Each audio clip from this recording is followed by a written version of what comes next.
All right, welcome to The Explainer. Today, we are going to demystify an absolute landmark achievement in modern fantasy. Look, if you love the deep, rich world building of The Lord of the Rings, or maybe the cutthroat political intrigue of A Song of Ice and Fire, but you're craving a universe that feels entirely alien, well, you've definitely come to the right place. If you've spent any time around fantasy literature, you've almost certainly heard of Brandon Sanderson and his massive, sweeping saga, The Stormlight Archive. It's widely considered one of the greatest modern epics of our time, and for good reason.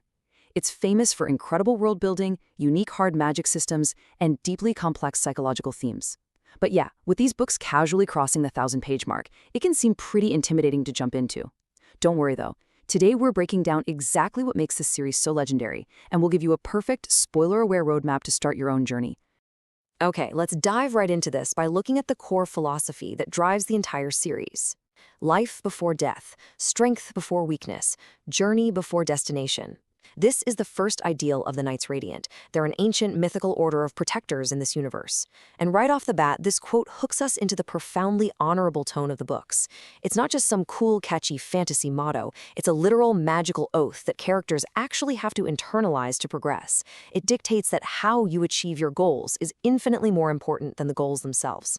Here's our roadmap for today. First, we'll welcome you to alien Roshar, then explore the desolations, spren, and magic. Next, we'll look at the broken heroes and healing, dig into the philosophy, faith, and agency of the series, and finally, go over exactly where to begin reading. Section 1. Welcome to Alien Roshar, a world battered by storms. To really understand the Stormlight Archive, you first have to understand its physical reality. The story takes place on Roshar, a planet that differs from Earth in some pretty wild astronomical ways. For starters, it's slightly smaller than Earth, meaning it has slightly lower gravity. It has 3 moons in unstable orbits, and fascinatingly, it has absolutely no axial tilt.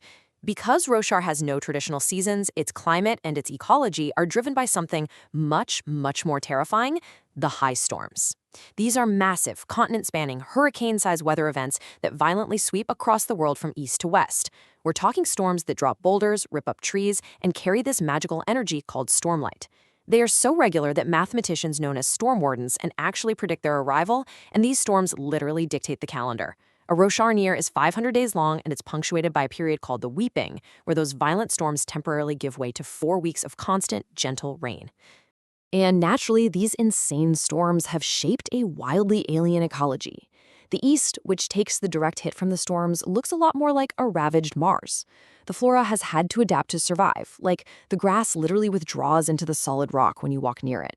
The fauna is entirely dominated by crustaceans. You've got everything from tiny scavengers called kremlings to massive, terrifying apex predators called chasm fiends. So yeah, basically everything evolves into a crab here. But as the storms travel west, they lose power. So when you get to the sheltered region of Shinovar, you find this pocket of a totally Earth-like environment, with soft soil, familiar animals like horses and chickens, and people who value traditional farming. It's a stark, brilliant contrast that really grounds the fantasy. The humans living on Roshar, they are just as adapted as the wildlife, particularly in the powerful eastern nation of Alethkar. Sanderson reveals this complex world through multiple character perspectives, which lets us see everything from the fierce political maneuvering of the Light Eyes all the way down to the daily struggles of the Dark Eyes and the Parshmen. Society here is built on a very rigid caste system determined by something as arbitrary as eye color. The Light Eyes make up the ruling noble class, destined for leadership and warfare. Meanwhile, the Dark Eyes are the working class, heavily restricted by this strict hierarchy. And society's further divided by gender roles dictated by the dominant Vorin religion. Men are expected to fight, while women read, write, and practice science. And beneath all of them are the Parshmen, a race of docile, marbled-skinned people subjugated as a global labor force. Let's move to Section 2 and see how this builds. Desolations, spren, and magic. The hidden history of the Knights Radiant. Moving from the physical world to its history, Roshar's past is basically a tragic, cyclical nightmare. According to their myths, 10 angelic figures known as heralds once led humanity against these monstrous enemies called the Voidbringers. These wars, known as desolations, would routinely wipe out civilization, practically forcing humanity back into the Stone Age every single time. Then, 4,500 years ago, during what was called the Last Desolation, the heralds seemingly won. But the dark truth is, they couldn't take the psychological torture anymore.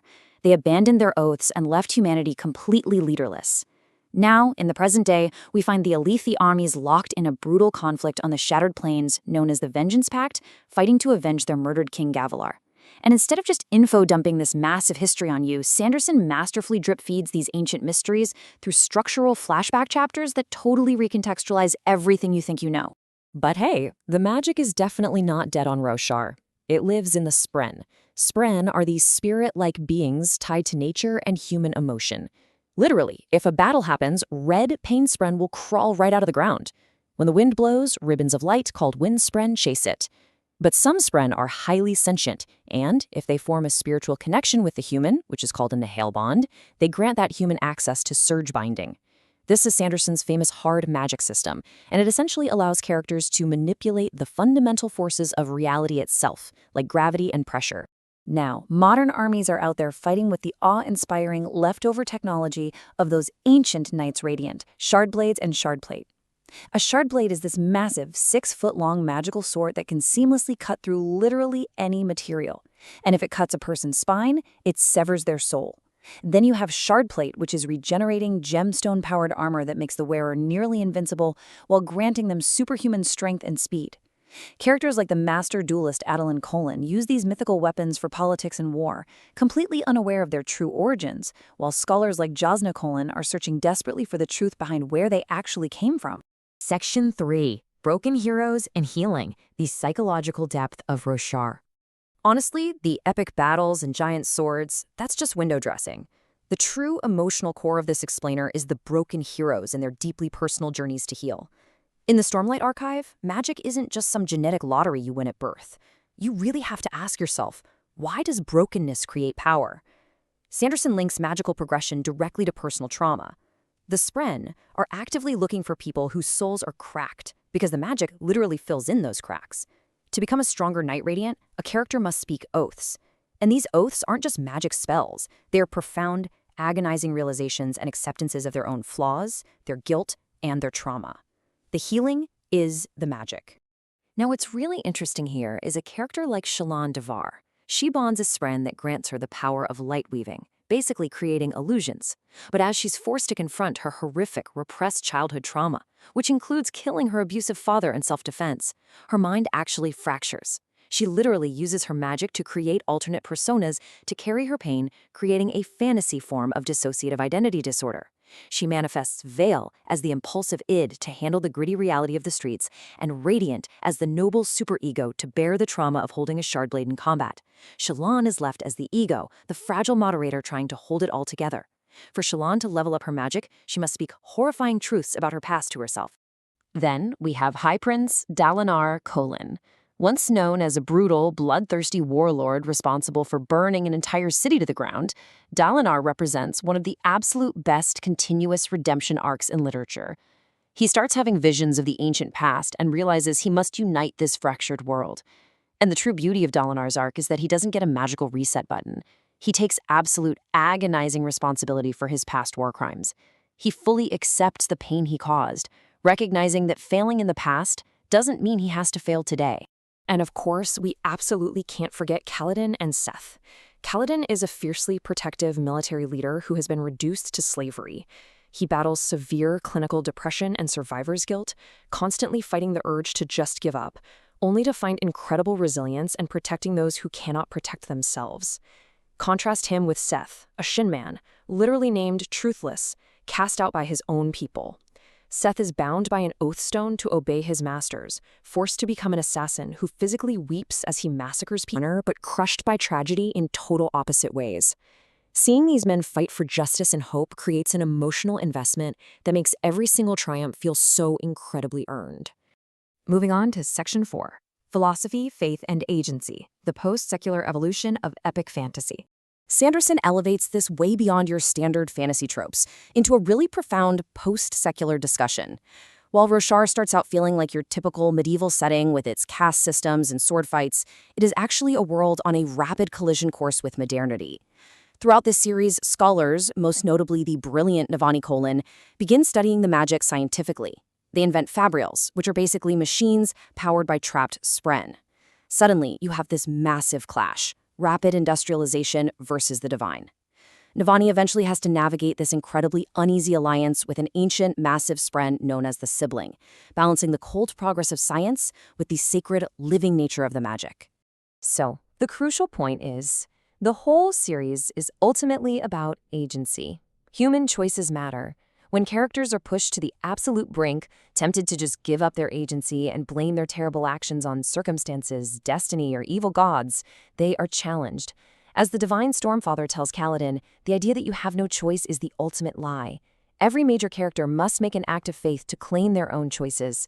Shallan claims her past. Dalinar claims his war crimes. Szeth realizes he is fully responsible for the murders he committed. It is just such a profound statement on free will and personal responsibility.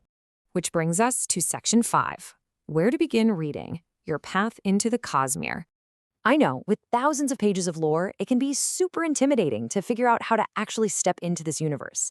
But I have your spoiler-free path right here. The absolute best, undisputed way to read the series is in publication order, starting right at the beginning with the 2010 masterpiece, The Way of Kings. It acts as the perfect entry point.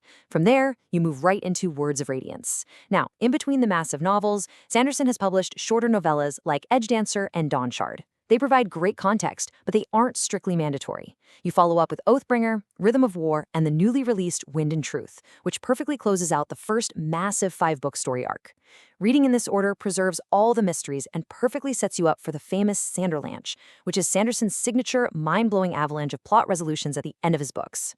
You might also hear people talking about how this series is part of the Cosmere. That's Sanderson's larger, interconnected universe that includes his other series like Mistborn.